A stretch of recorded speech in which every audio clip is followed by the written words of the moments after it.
scripture today is a short parable, and what I like about this parable is that it's really easy to understand. It's simple. Some of Jesus' parables are quite complicated. In fact, some of the parables that Jesus tells, he has to explain them after he tells them. He has to explain them to his disciples. Well, here's what it means.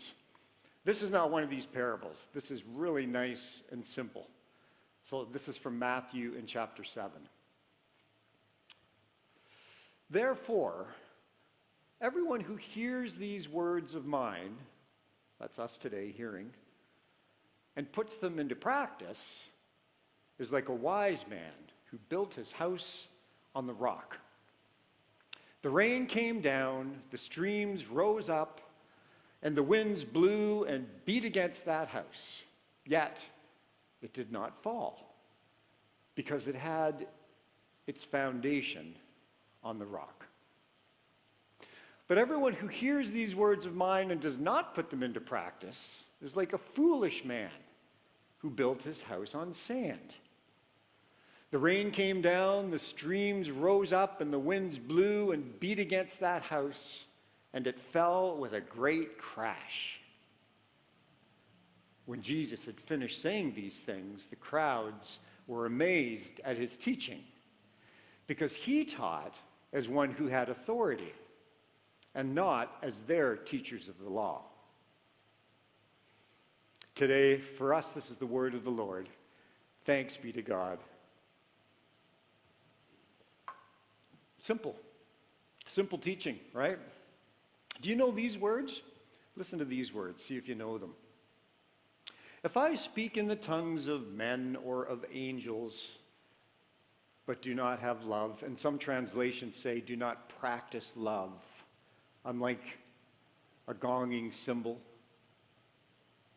That means you could be the best communicator in the whole world. You could be like Stephen Lewis and Martin Luther King Jr. combined, but if you do not practice love, it doesn't mean anything. You know these words. If I can fathom all mysteries and all knowledge, I could be the smartest kid in the graduating class, but do not practice love, it doesn't mean anything.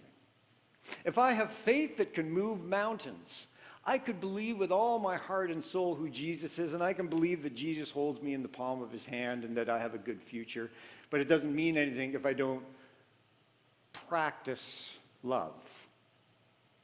It's a huge part of who Jesus is.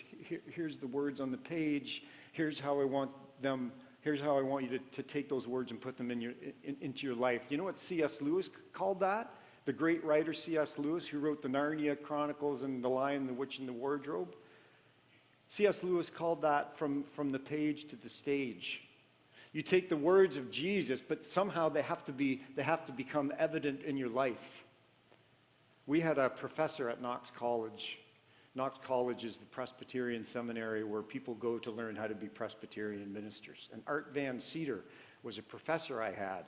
And he used to say, if your preaching is not somehow lived out in your church, people aren't going to be there for more than 6 months. In other words, if they're hearing about certain things, but they're not seeing any evidence of those things being lived out in the church, they're not going to last for more than 6 months. If you're preaching about, for instance, mission and outreach, and there's no mission and outreach happening in your church, people aren't going to hang around. If you're preaching about unity and community and family, but there is constant division in the church, and there's no sense of unity, family, or a sense of belonging, he said, people just aren't going to hang around. Somehow, the words have to become part of what we do in our lives, and the word is practice, right? We have to practice the words of Jesus. Why is Jesus so passionate about us practicing the words? Well, that might be obvious. First of all, he doesn't want a bunch of hypocrites following him around. and that's what people think about us often. Oh, there's Jesus followers, they say this, but they do something else. The second reason is more important, and that's putting into practice his teaching is precisely what will change the world. Like, if we don't put into practice Jesus' words, nothing happens in the community surrounding us. We aren't lights into the community. But here's the most important reason for Jesus. Putting into practice the words of Jesus is precisely how God shows up in your life. People will say, I hear about God, but I'm just not sure if I ever have really had an experience of the God of Jesus. I don't know if I've ever really had an experience of the Christian God. I've been going to church all my life. I went to church as a kid, then I had years where I didn't, then I kind of came back, and people will say, I hear all these words, I'm just not sure if I'm honest, if I've really experienced God in my life. And Jesus is saying, put the words into practice, and that's where I'll show up. I'll show up there, and God will show up there. And that's, for God, in terms of our relationship with God, that's the most important part of putting the words into practice. That's how we experience God. And so here's the teaching again, Matthew 7. It's simple, and kids know this song, and kids connect to this message just because it's so simple. Do you remember singing this song when the wise man built his house upon the rock? Yeah, okay. Therefore, everyone who hears these words of mine and puts them into, what's the word? Practice. It's like a wise man who built his house on a rock. People, listen. This is what we want in our lives. We want our lives to be a rock that when the storm hits, that we just know that that rock will not be shaken. We want to know that, like, whatever we're building in our lives, could be career or family or finances or whatever it is, we just want to know that our lives are just firm. So that when things happen, and things always come up, storms happen, we just want to know that everything's not just going to end up being a house of cards. And Jesus is just saying so simply here, put my words into practice. That's all you got to do. Because there's a tendency to hear, but then not to do. And that's the perception of Christians that so many people have. And I will tell you, I'm preaching into the mirror on this one, people. I mean, I am, like, Sunday morning is all theory, isn't it? Like, I have the knowledge, like Paul said, you can have all knowledge, but if you don't practice love. And so it's like I can fall into this trap of teaching. And I wonder, as I'm looking into the mirror sometimes, am I actually doing this stuff? I fall into that trap. Any teacher does. And so we come to worship. We tune into live stream. And that's so important because we can be inspired by music. If we're here in the church in person, we can be inspired by the people around us. In worship, we hear teachings that can be inspiring, or we can even learn something sometimes. Worship is really important. Attendance in worship is really important. But Jesus is like, if it's just that, and if you're never ever getting around to actually doing the stuff that I'm teaching you, it just doesn't mean anything. Jesus taught people. Can you imagine? Can you imagine somebody in the crowd where Jesus is teaching and they say, I saw Jesus at the East Gate in Jerusalem this morning. Then he was doing a matinee at the Mount of Olives. And then I saw him at the temple. I heard Jesus preach 3 sermons in one day. Look at how holy I am. And Jesus is like, I appreciate you coming out for the sermon. Because the hearing part is important. But if you're not doing the stuff, it doesn't mean anything. Jesus would say, I'm more concerned about you doing the sermons than just hearing them. I'm preaching into the mirror on this one, people, believe me. It happens all the time. Why? Because people are people. I've always admired Pope Francis because he really tries to live a modest life. He has this little apartment in Rome that he lives in. And it's just this little, and he takes the subway. He doesn't like driving. He's just a very modest person. And he was talking about the value of a life lived in a modest way. And then it was reported that one of the bishops, some guy in West Virginia, had this lavish lifestyle. He had a jet. He had a big house. He was spending millions of dollars. And it's just like people are like, see, I told you. It's almost like no matter what some of us do, there's others of us that just reinforce that. You know, they're hearing, but they're not doing. Why? Because people are people. It just happens. And Jesus says, thanks for showing up for the sermon, because I appreciate when I'm at the temple not having to speak to an empty square, but it's got to be way more than just showing up for the sermon. I can have all knowledge, but if I have not love, if I don't practice love, it doesn't mean anything. The story continues. The rains came down and the streams rose up. The rains came down. It's a good song. The streams rose up, the winds blew and beat against that house, yet it did not fall because it had its foundation on the rock. That's what we want in our lives. Now, even if you're here and you're not a person, if maybe you're just visiting or whatever, you still would say, that's what I want in my life. I want something that I have set up, or maybe a higher power has set up, so I don't have to worry about my life being like a house of cards. That's what I want. I want it to stand firm. So here's an image from my life. When I was in university many, many years ago,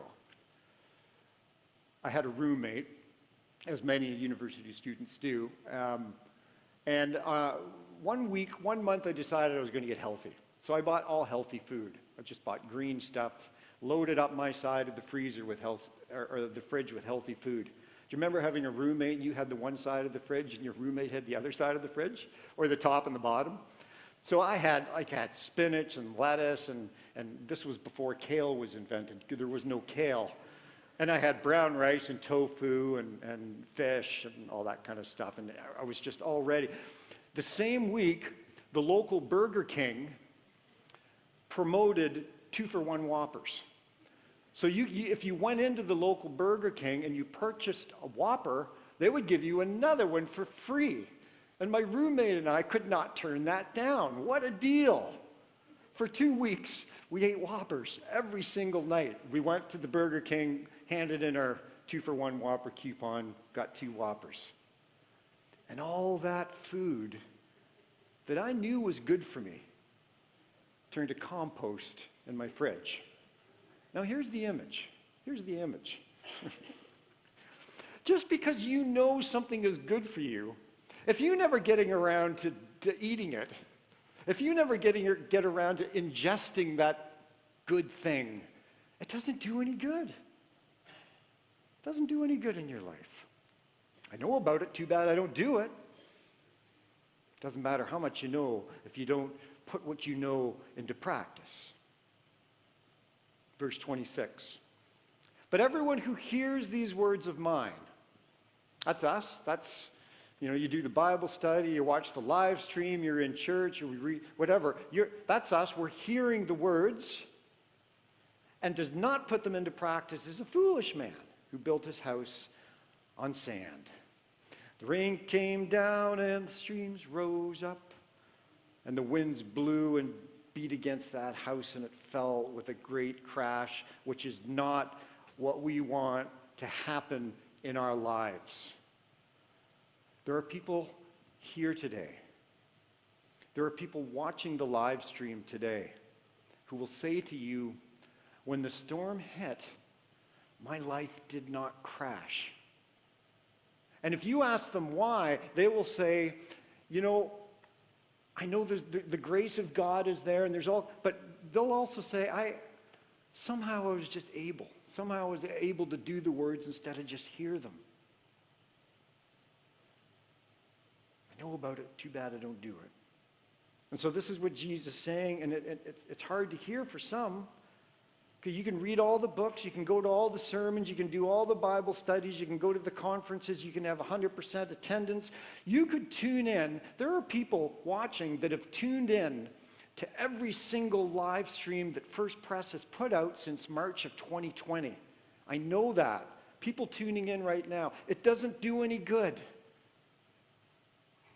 if you don't get around to eating the food, if you don't get around to ingesting what you know will be good for you. And that's what Jesus is saying here. It's simple. I think that's why kids like this parable. And I think that's why somebody invented a kid's song. Because kids are so perceptive. Kids can just look and say, here's the teaching, how come you're not doing it? And then they sing the song. It's so simple. Verse 28, when Jesus had finished saying these things, the crowds were amazed at his teaching. 27 times in the Gospels, there is a sentence that says, and the people were amazed. Sometimes the Greek word is translated as astonished. 27 times. And the people were amazed by what Jesus had either said or done. And the people were amazed. because he taught as one who had authority and not as their teachers of the law. Here was the problem with the religious leaders of Jesus' time. They knew 639 laws. That's how many laws the Jewish people had, and the religious leaders of that time had to memorize all of them.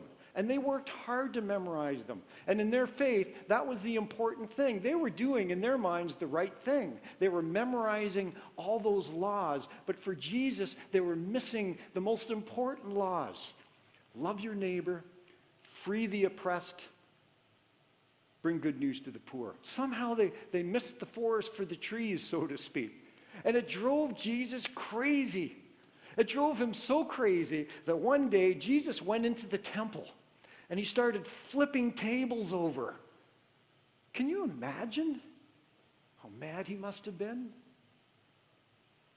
You're studying, you're going to the conferences, you're listening to the sermon, you're doing whatever it is, but you're not getting around. The temple was surrounded by poor people, and they prevented them from getting in the temple because they didn't have enough money to buy what they needed to sacrifice on the altar. And Jesus started flipping tables. That's what got him killed. He knew that would lead to his death. Doesn't do any good, though, if you don't put the words into practice. The challenge of any church leadership is to inspire people first to hear. Hearing is good. Jesus is not saying hearing is not good. Hearing has to come first. We need to inspire people to first hear, but then inspire them to somehow do. Does that make sense? That's what church leadership is supposed to do. You hear, you believe, and then you do. Because we want you to know in your heart every single day that your life is built on a rock, so that when the storm hits, it won't be a house of cards. That's what we want for you and for the church. I leave you with this. You're not alone. Because you're just like, okay, I get it. Yeah, it's simple. I'm not going to be able to do it. I'm telling you. I hear. You know, one reason that I don't do after I hear it because it's hard. And Jesus is like, I know it's hard. Love your enemies? Seriously? Share what you have? Seriously? It's hard. So Jesus said this, I do not leave you alone. I leave you with the presence of the Holy Spirit. And the Holy Spirit is all of God that will live in you. If you invite the Holy Spirit into your life, the Holy Spirit actually lives in you. God is in you today. It's not that God is near you or around you. God is actually in you today if you have done that, and that Holy Spirit will help you do what Jesus wants you to do. The Holy Spirit is your helper. If you're in a church and you never hear anything about the power of the Holy Spirit, you should go to another church. Because the Holy Spirit sustains what we do here. And it always will, and it always has. The message here is look, it's simple. Jesus is saying, be aware, just be aware of the importance of practicing what I teach. And when you fail, the Holy Spirit is with you and will help you. But just be aware and know that God is full of grace and mercy. So if you go through a whole week and nothing gets done in that regard, just try it again. The Holy Spirit will help you. Call upon that help, and the grace of God surrounds you. I'll tell you this, in 22 and a half years I've been here. People keep saying 22 years. I want credit for 22 and a half that I've been at this church. I have been so proud to be a part of this community of faith. Because for all the years I've been here, it hasn't been just about hearing, and it hasn't been just about believing. It has been about doing. This church has done. There's a long, long list of the way this church has been a light into the community around us, and I have been so proud to belong to this church for that reason. Because Jesus said, if you don't practice the words I'm teaching you, it doesn't mean anything. So here's what I ask you to do humbly. This summer, as individuals, pray that God might show you how to put Jesus' teachings into practice in a better way. What a simple prayer that is. Particularly for people who are like, I never know what to pray for. I really find prayer quite difficult, to be honest, people say, because I never really know what to pray for. What a simple prayer. Go into your room, shut the door, you can sit, you can kneel, whatever, but the prayer is, God, help me, show me how I can put Jesus' teachings into practice, maybe in a way that I never have before in my life. That's the first prayer. The second prayer is pray for this church. This summer, that can be your summer prayer. Pray for this church. For the same thing, may this church in new ways, in brand new ways, put into practice the teachings of Jesus. What better prayer? What more worthy prayer could there be? That we can figure out how to practice Jesus' words better. That can be our prayer this coming season of new beginnings for this church, that we continue to do what we believe.